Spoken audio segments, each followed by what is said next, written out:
نبود باز هم بین فیسبوک و تلگرام کدوم رو انتخاب میکردیم؟ تلگرام. چرا؟ چون خیلی راحت، ساده است. احسن، خیلی ساده و راحت میشه ازش استفاده کرد. عرض شود حضورتون بقیه رو خوندید، فقط آخریه چون که با اینترنت 2G هم جواب میده. خب من و کانال تلگرام اولین حالتش اینه که من یه عالم هوادار دارم، مثلا استادای دانشگاه، مداها، خواننده‌ها.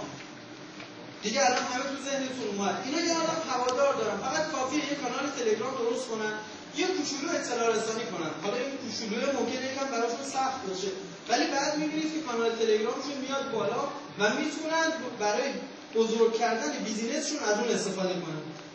دومین حالت اینه که آقا من همت مطلب جمع کردن رو دارم. درسته من آدم مهمی نیستم، ولی میتونم مطلب جمع کنم و مطالب رو توی کانال منتشر کنم. پس شما هم باید برید کانال تلگرام ایجاد کنید، چون بعدا میتونید ازش کسب و کار و بیزینس و اینا رو میتونید بزرگ کنید. از اونجا دارم من اشاره میکنم، من اصلا پرد بشه بباشید.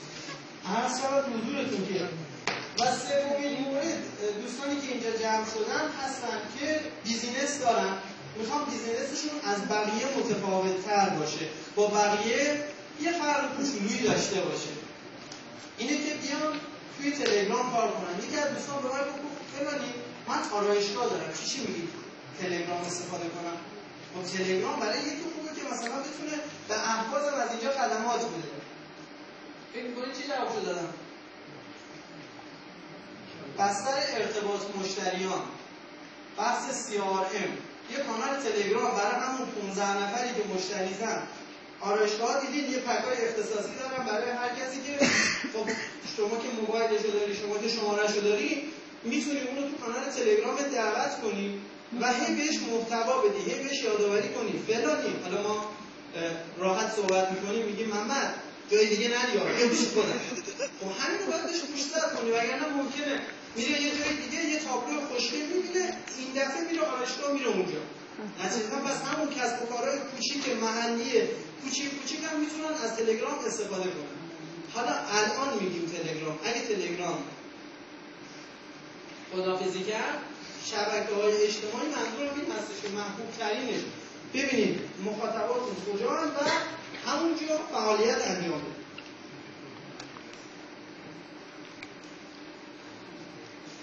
ببینید وقتی شما میخواید یه اکانت تو شبکه‌های اجتماعی بسازید، از تلگرام، لینکدین، نمیدونم گوگل پلاس و بقیه شبکه‌ها، باید یه سری چیزایی رو داشته باشید. اینا رو خیلی مختصر میگم که از اونجا دارم میگید. اولش باید گویای فعالیت شما باشه. باز نرید یه اسمی بذارید مثلا سریر، بعد طرف اسم کانالش رو گذاشته سریر، نه مشخصه که آقا این منظورش مثلا سریر به نظر شما موضوع چیه؟ خب چقدر تفاوت همین 2-3 نفری که حتی مشارکت کردن کاملا متفاوت. چرا؟ چون قشنگ باید ببینید آقا مثلا مبلمان سریر یا تشک سریر باید گویا باشه، طولانی نباشه. بعضیا دارن مثلا داستان می‌نویسن، آدرس سایت هم میذارن، یه شماره موبایل هم میذارن. نه اینجوری نکنید، چون نه همون اصل کاری هم فهمیده نمیشه، شماره موبایل هم 2 رقم آخرش دیده نمیشه. نامرتبط نباشه. البته استراتژی تمایز به درد میخوره.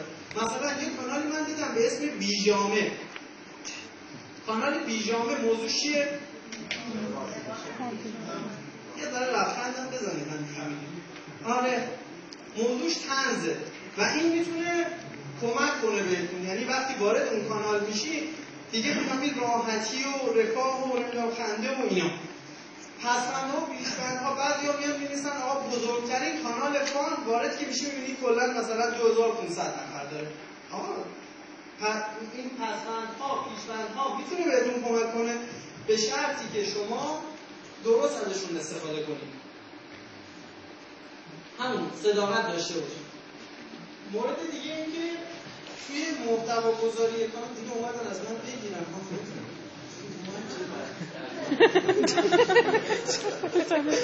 ببینید توضیحات کافی تو دیسکریپشن کانال یا همون چنل اینفو بنویسید.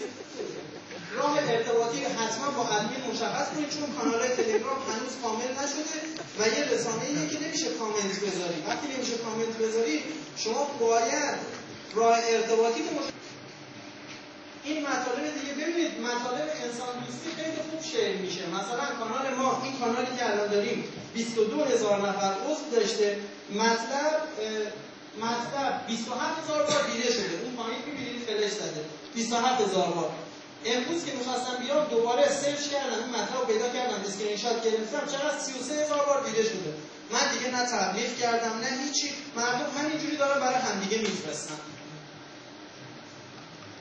ببینید این مطلب این مورد دیگه همینجوری چند تا بازدید داشته، 77,000 بار بازدید داشته. باز امروز که نگاه کردم اینا مال 26 آذره که سمینار ثروت آفرینان توی تهران بود، من اینو آماده کرده بودم.